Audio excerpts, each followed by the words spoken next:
Hi friend, मैं mister Hemchandra Mahato और आप लोगों को मेरे यूट्यूब चैनल लैब टेक्नीशियन में स्वागत है। दोस्तों, एक बार फिर मैं DSSB lab technician question paper का सोल्व लेकर आ गया हूं, जो कि इससे पहले मैं पार्ट 1 करवा चुका हूं, जिसमें कि टोटल 33 क्वेश्चन सोल्व हुआ था और बाद बाकी जो क्वेश्चन बचे हुए हैं उसका मैं लास्ट वीडियो में कंप्लीट करूँगा। ये इसका पार्ट 2 है। पार्ट 2 में भी अप्रॉक्स 33 एंड 30 पारी पहुँचाएँगे, क्वेश्चन सोल्व करेंगे। इसके बाद फिर जब पूरा कंप्लीट हो जाएगा उसके बाद फिर हम आपको PDF भी प्रोवाइड करवा देंगे इसका। तो यदि ये वीडियो आप लोग अच्छा लगेगा जो लाइक कीजिएगा, कमेंट कीजिएगा और अपने दोस्तों को भी ज़्यादा से ज़्यादा शेयर कीजिए। तो चलते हैं अपने क्वेश्चन पेपर की तरफ, देखते हैं किस तरह का क्वेश्चन दिया हुआ है, उसको सोल्व करते हैं।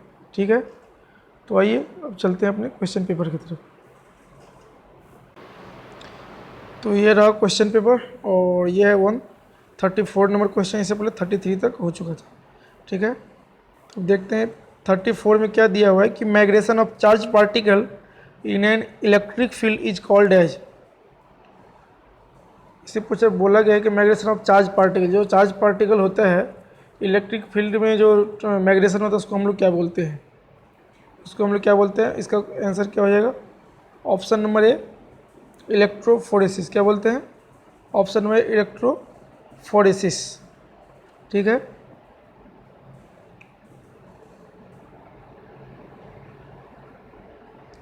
अब नेक्स्ट क्वेश्चन नंबर क्या है? 135। इसमें क्या दिया 135 में कि विच of the vitamin deficiency cause night blindness. इसमें कुछ बोला गया है कि कौन सा विटामिन की कमी से नाइट ब्लाइंडनेस होता है। ठीक है, तो इसका क्या राइट आंसर हो जाएगा? Vitamin A. विटामिन ए की कमी से क्या होता है? नाइट ब्लाइंडनेस होता है। इसके बाद क्या है? Question number 136। 136 में क्या पूछा गया है कि test to detect bile salt. इसमें कौन सा ऐसा टेस्ट करते हैं बेल सॉल्ट के लिए? ऑप्शन नंबर ए क्या दिया? फॉचेस टेस्ट। फॉचेस टेस्ट किस लिए करते हैं हम लोग? बिलिरुबिन के लिए करते हैं, तो ये तो होगा नहीं। नेक्स्ट क्या है? Option number B Ehrlich test. तो अर्लिक टेस्ट किस लिए करते हैं? यूरोबिलिनोजेन के लिए करते हैं, ये तो होगा नहीं। इसके बाद क्या है? Option number D Benedict test. ये किसके लिए करते हैं? तो शुगर के रिड्यूसिंग शुगर के लिए। ठीक है, तो इसके बाद ऑप्शन बचा क्या? Option number C. तो ऑप्शन नंबर सी हम लोग क्या किस लिए करते हैं? बेल सॉल्ट को डिटेक्शन करने के लिए क्या करते हैं? हेज टेस्ट करते हैं, या इसको सल्फर पाउडर टेस्ट भी बोला जाता है, याद रखिएगा। नेक्स्ट क्या है कि test to assess glomerular function test. इसमें क्या है? इसका राइट आंसर कौन सा? Kidney clearance test. Option number B urea clearance test. Option number C inulin clearance test. तो इसका राइट आंसर क्या हो जाएगा? Option number D all. वैसे सभी के सभी क्या है? किडनी से रिलेटेड ही है, इसीलिए हम लोग क्या बोलते हैं? इसको ऑल करते हैं। ठीक है, यदि आप लोगों को इसमें कोई डाउट हो, यदि लगे नहीं सर किडनी का क्लियरेंस टेस्ट होगा, तो हमें ज़रूर कमेंट करें। ठीक है, अब आगे बढ़ते हैं, क्वेश्चन नंबर चलते हैं 138 पे। 138 नंबर क्वेश्चन क्या बोला गया है कि the serum level of one of the following enzyme are elevated in obstructive jaundice. इससे बोला गया ऑब्स्ट्रक्टिव जॉन्डिस होता है, उस कंडीशन में इसमें से कौन सा एक ऐसा एंजाइम है जो बढ़ जाता है? इसका राइट आंसर क्या हो जाएगा? आपका एल्कालाइन फॉस्फेट जो होता है, जिसको बोलते हैं हम लोग ALP, ये बढ़ जाता है। ठीक है, नेक्स्ट क्वेश्चन क्या है? 139। देखिए 139 में क्या बोला गया है कि फॉर GDT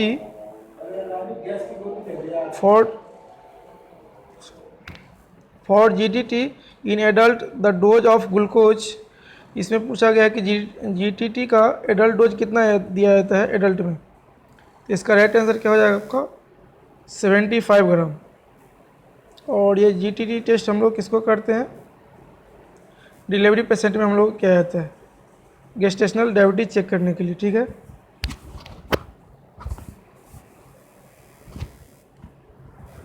नेक्स्ट क्वेश्चन आते हैं 140 पे। ठीक है।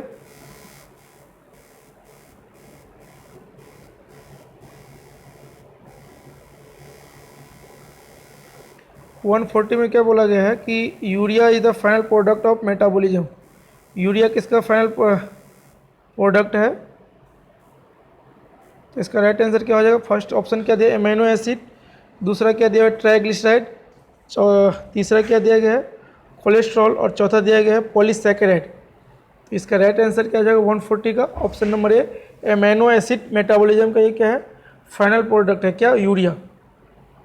अब नेक्स्ट क्वेश्चन पे आते हैं। 141 इसमें पूछा गया है कि blood gas measurement include the parameter.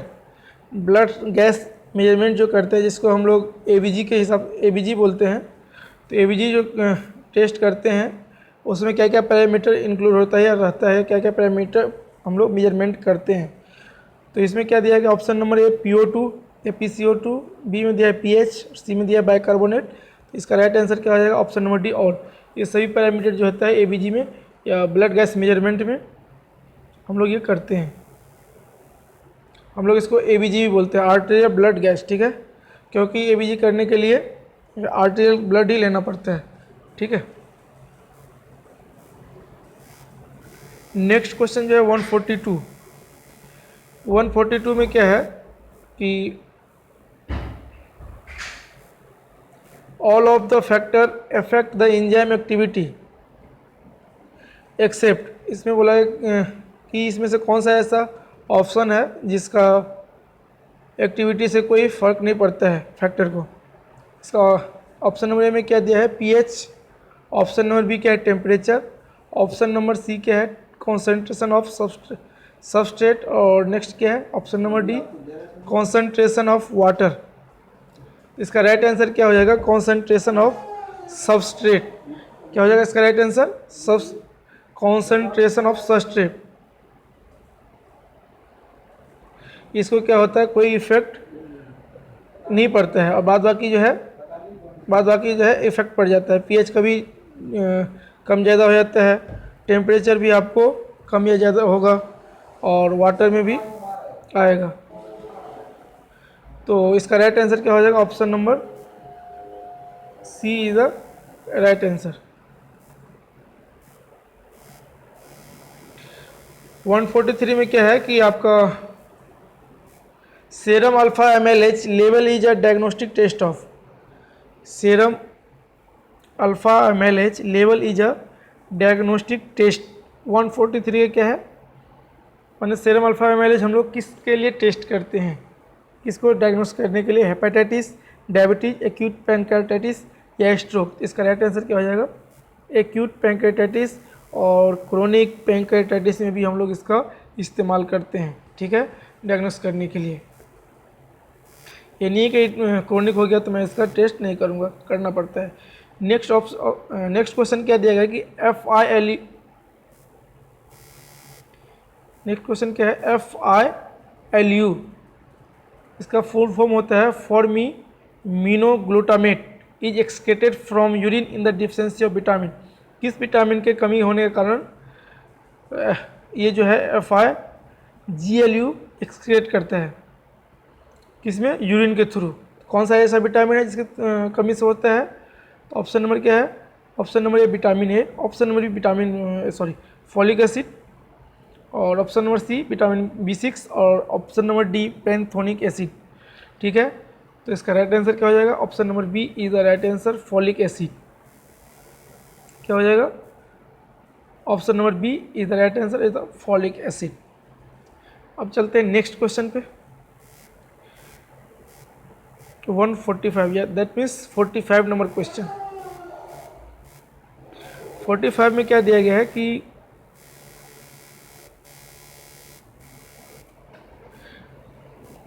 Test to assess the renal function test except. इसमें पूछा गया है कि कौन सा ऐसा टेस्ट है जो हम लोग करते हैं रेनल फंक्शन टेस्ट को देखने के लिए, कंडीशन देखने के लिए। एक है प्रोथ्रोम्बिन टाइम, दूसरा है ग्लोमेरुलर फंक्शन टेस्ट, तीसरा है आपका एनालिसिस ऑफ ब्लड या सीरम, और चौथा है ट्यूबुलर फंक्शन टेस्ट।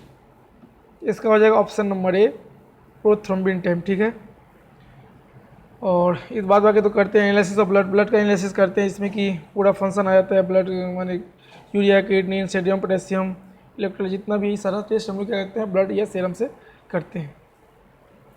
इसका राइट आंसर क्या है? Option number A is the right answer. Next question क्या है?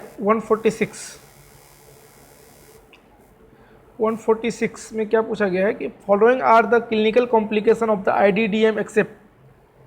आईडीडीएम का क्लिनिकल कॉम्प्लिकेशन कौन सा है एक्सेप्ट माने किसी एक को छोड़ करके? तो उसका ऑप्शन कौन सा है? Retinopathy, neuropathy, gammopathy, nephropathy. इसका राइट आंसर क्या हो जाएगा? गामापैथी हो जाएगा। अब चलते हैं अपने 146 कंप्लीट हो गया। 147 नंबर क्वेश्चन पे इसमें क्या पूछा गया कि C reactive protein increase in, C reactive protein किस कंडीशन में इंक्रीज होता है? तो ये क्या होता है? इन्फ्लामेशन। जब बॉडी में कोई इन्फेक्शन होता है, इन्फ्लामेशन होता है, तो उस जगह पे क्या होता है? ये सी रिएक्टिव प्रोटीन इंक्रीज हो जाता है। इसका राइट आंसर क्या हो जाएगा? इन्फ्लामेशन।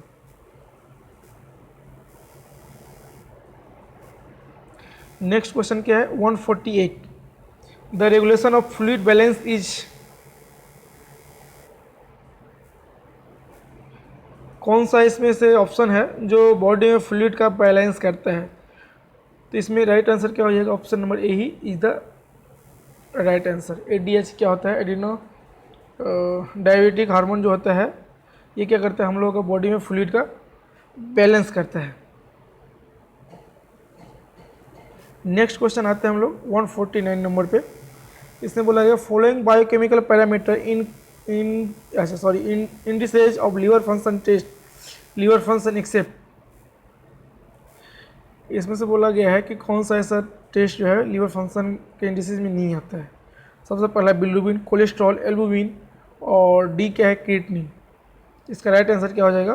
क्रिएटिनिन। ठीक है, ये क्रिएटिनिन किस लिए करते हैं? हम लोग किडनी फंक्शन के लिए करते हैं। कोलेस्ट्रॉल हम लोग लीवर के लिए करते हैं। जब क्या हो जाता है? फैटी लीवर होता है तो उस समय हम लोग कोलेस्ट्रॉल, टी, ये सब सारा टेस्ट हम लोग लिपिड प्रोफाइल भी करते हैं। इसीलिए हम लोग इसको क्रिएटिनिन को नहीं माने कि इसको लीवर का इंडिसेज के पैरामीटर में हम लोग इसको नहीं माने कि इसको क्रिएटिनिन को। नेक्स्ट आता है 150 150 में क्या है कि serum marker helpful in the diagnosis of myocardial infarction except. बोला गया है कि इसमें सेरम मार्कर, इसमें से कौन सा ऐसा टेस्ट है जो मायोकार्डियल इन्फेक्शन के लिए डायग्नोसिस करने के लिए हेल्पफुल है एक्सेप्ट में किसी एक को छोड़ कर? इसमें से कौन सा है जिसको छोड़ करके बाद बाकी करते हैं? इसमें क्या हो जाएगा? ऑप्शन CPK, ऑप्शन नंबर ए CPK, जिसको बोलते हैं हम लोग क्रिएटिनिन फॉस्फोकिनेज। नेक्स्ट क्या है? ट्रोपोनिन, इसको क्या बोलते हैं? ये भी हार्ट के लिए करते हैं। इसका एक आता है LDH, ये भी हम लोग करते हैं। ठीक है, मायोकार्डियल इन्फेक्शन का डायग्नोसिस करने के लिए एक आता। और लास्ट जो है वो है ग्लूकोज G6PD, जिसको बोलते हैं। ठीक है, ये तो नहीं होगा। ठीक है, इसका राइट आंसर क्या हो जाएगा? Option number D is the right answer. क्या होगा? इसका option number D is the right answer. Next है 151 number question. The mobility of HbA and HbS during electrophoresis will be. दोनों का मोबिलिटी पूछा गया है कि HbA और HbS का मोबिलिटी क्या होता है जब इलेक्ट्रोफोरेसिस के दौरान विल बी। तो ऑप्शन नंबर एक क्या दिया? बोथ हैव सेम मोबिलिटी, दोनों का सेम ही मोबिलिटी होता है। और इसके बाद क्या है? HbS moves faster than HbA। इससे बोला है कि HbA मैंने फास्ट मूव करता है HbS से, HbS फास्ट मूव करता है HbA से। इसके ऑप्शन नंबर सी में क्या दिया? HbS मूव करता है slower then the, HbS move slower then the क्या दिया? HbA।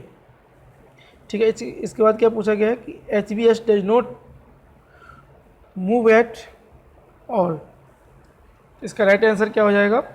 HbS जो है क्या है 151। HBS जो है मूव करता है, स्लो ही करता है किससे, HBA से, ठीक है।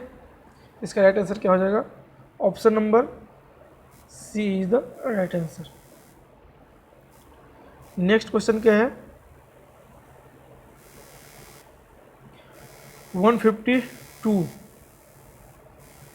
इसमें क्या बोला गया है कि following are the function of calcium. इसे बोला गया है कि कैल्शियम का जो फंक्शन है वो विभिन्न तरह का है, जिसमें कि एक ये नीचे जो दिया गया उसमें से कौन सा एक नहीं है कैल्शियम का फंक्शन। इसमें क्या क्या ऑप्शन है, option number A required of blood coagulation, तो ब्लड कोआगुलेशन की बहुत ही ज़रूरत रहता है। इसके बाद है option number C required of concentration of heart muscle, या हार्ट मसल के कॉन्स्ट्रक्शन करने में तो जरूरत पड़ता है। Control of permeability of cell, इसकी जरूरत पड़ता है। तो ये क्या हो जाएगा, एब्जॉर्प्शन ऑफ आयरन, आयरन के एब्जॉर्प्शन में ये कैल्शियम की फंक्शन नहीं है, इसलिए इसका राइट आंसर हो जाएगा option number B is the right answer.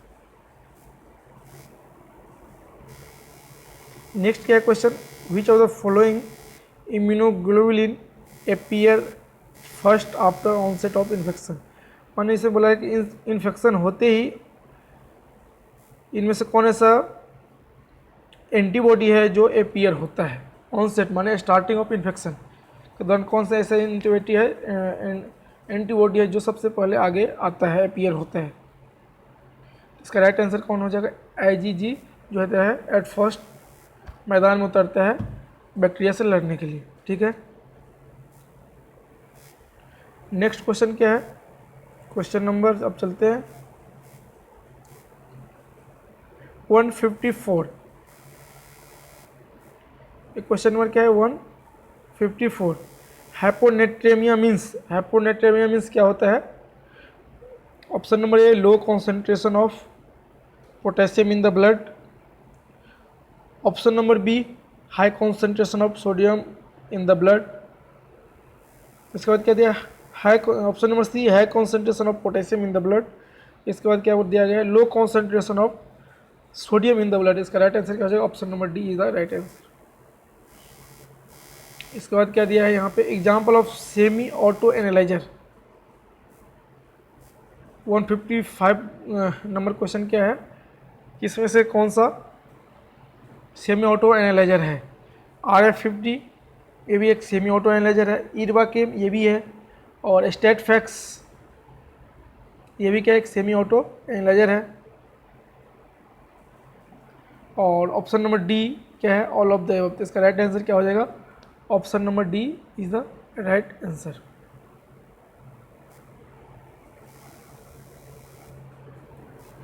Next question क्या है कि 156 में दिया गया कि following are the anterior pituitary hormone except. इसमें से कौन सा ऐसा जो है हार्मोन है जो इंटीरियर पिट्यूटरी हार्मोन नहीं है। तो ये आप यदि इंडोक्राइनोलॉजी चैप्टर पढ़े होंगे तो इंडोक्राइन चैप्टर उसमें बहुत ही अच्छा से दिया हुआ है कि कौन सा हार्मोन माने इंटीरियर पिट्यूटरी है और कौन सा पोस्टीरियर पिट्यूटरी है। तो इसका राइट आंसर क्या हो जाएगा, 156 का D is the right answer. Oxytocin जो होता है ये इंटीरियर पिट्यूटरी नहीं है, हार्मोन नहीं है, ठीक है।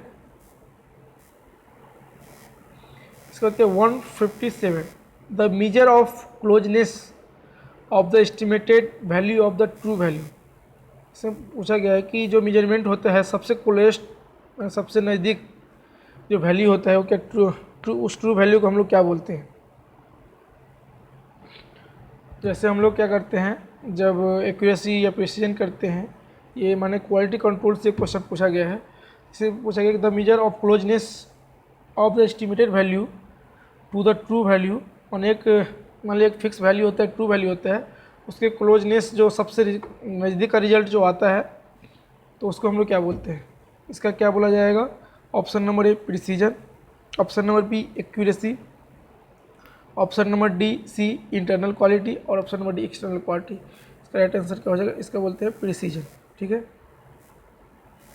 नेक्स्ट क्या है 158 में क्या पूछा गया है कि microscopic study of the normal tissue of the body known as. Macroscopic study of the normal tissue, tissue के बारे में यदि हम नॉर्मली स्टडी करते हैं उसको हम लोग क्या बोलते हैं? तो आप सभी लोग जानते हैं कि टिश्यू के बारे में जो स्टडी करते हैं क्या बोलते हैं? हिस्टोलॉजी बोलते हैं। नेक्स्ट क्वेश्चन है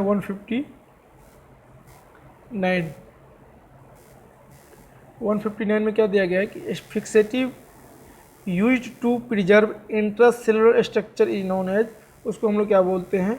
मैक्रो एनाटोमिकल फिक्सेटिव। क्या है? ठीक है, इसका राइट आंसर क्या हो जाएगा? 159 का सी। इसके बाद क्या है 160, which is the most commonly use fixative in the clinical practice. Clinical practice में मोस्ट कॉमनली जो हम लोग यूज करते हैं, कौन सा फिक्सेटिव यूज करते हैं? वो हो जाएगा ऑप्शन नंबर 160 का ऑप्शन नंबर ए 10% फॉर्मालिन। क्या हो जाएगा? ऑप्शन नंबर ए 10% फॉर्मालिन। ये हम लोग क्या होता है? मोस्ट कॉमनली यूज करते हैं हर जगह। ठीक है, नेक्स्ट क्या है क्वेश्चन नंबर 161। इसमें क्या देगा? The process by which water content in the tissue is removed. जब हम लोग क्या करते हैं? टिश्यू से वाटर को रिमूव करते हैं तो उस प्रोसेस को हम लोग क्या बोलते हैं? डिहाइड्रेशन बोलते हैं। क्या बोलते हैं? डिहाइड्रेशन। और जब हम लोग का टिश्यू में वाटर को इम्प्रेगनेशन करना पड़ता है तो उस कंडीशन को हम लोग क्या बोलते हैं? रीहाइड्रेशन या तो हाइड्रेशन। ठीक है, हाइड्रेशन बोल सकते हैं। इसका राइट आंसर क्या हो जाएगा? 161 का ए। नेक्स्ट है 162, the section cutting machine is known as. Section cutting machine को हम लोग क्या नाम से जानते हैं? तो ऑप्शन नंबर सी, सभी लोग जानते हैं। Option number C the right answer, macrotome के नाम से हम लोग जानते हैं। ठीक है, नेक्स्ट क्वेश्चन क्या है 163। क्या है 163 में बोला गया कि dash is use to cut tissue section is very large block. यदि जो ब्लॉक बड़ा होता है, जैसे ब्रेन का हो गया, ये ब्लॉक बड़ा हो गया, इसके बाद फिर लीवर का हो गया, इस सब का क्या होता है कि बड़ा हो जाता है इसका ब्लॉक। तो उस सब के लिए हम लोग क्या यूज करते हैं? कौन सा? मैक्रोटोम। उस सब के लिए जो मैक्रोटोम यूज करते हैं उसको हम लोग बोलते हैं स्लेज मैक्रोटोम। क्या कौन सा यूज करते हैं? Sledge. Option number B is the right answer. Next क्या है 164, example of clearing agent. Clearing agent इसमें से कौन सा है? एब्सोल्यूट अल्कोहल क्या क्लियरिंग एजेंट है? नहीं है। सिडोर जिलेटिन है? नहीं है। एसीटोन है? नहीं है। उसको हम लोग एज ए फिक्सेटिव हिसाब से यूज करते हैं। तो है क्या? ये इसमें से एक है, फिक्सेटिव के रूप में हम लोग यूज करते हैं, इसको बोलते हैं सिडार वुड ऑयल। ठीक है, सॉरी, क्लियरिंग एजेंट के रूप में इसके हम यूज करते हैं। एक जो मोस्ट कॉमनली है उसको जो हम बोलते हैं हम लोग क्या है? जेलिन। एक जेलिन को भी हम लोग क्या करते हैं? उसको क्लियरिंग एजेंट के रूप में हम लोग उसको यूज करते हैं। नेक्स्ट क्वेश्चन आया था 65। तो यहाँ पर क्या दिया है? The stain which is use for lipid. Lipid के लिए हम लोग इसमें से कौन सा स्टेन या कौन सा डाई यूज होता है? इसमें से डाई ही है। ठीक है, यह स्टेन यूज होता है। तो क्या है? Option number A Sudan dye, option number B Congo red, option number C van Gieson stain, option number D Giemsa stain. इसका राइट आंसर क्या हो जाएगा? Option number A is the right answer. ठीक है, देखिए इसमें हिस्टोपैथोलॉजी से कितना क्वेश्चन पूछा गया है और स्टेन के बारे में, इसीलिए मैं बार बार बोलता हूँ कि स्टेन के बारे में मैंने अच्छा से शॉर्ट में पूरा बता दिया हूँ। वहाँ से आप लोग जाकर के डिटेल्स में ज़रूर देखें। वहाँ से बहुत हमेशा हर एक कंपटीशन एग्जाम में बराबर ही वहाँ से क्वेश्चन आते हैं। नेक्स्ट है 166 में क्या पूछा गया है? आज का ये लास्ट क्वेश्चन है। 166 में पूछा गया example of embedding media. Embedding media का एग्जाम्पल क्या है? जेलिन, पैराफिन वैक्स, एसिटिन, फॉर्मालिन। इसका राइट आंसर क्या हो जाएगा? Paraffin wax is the right answer. ठीक है।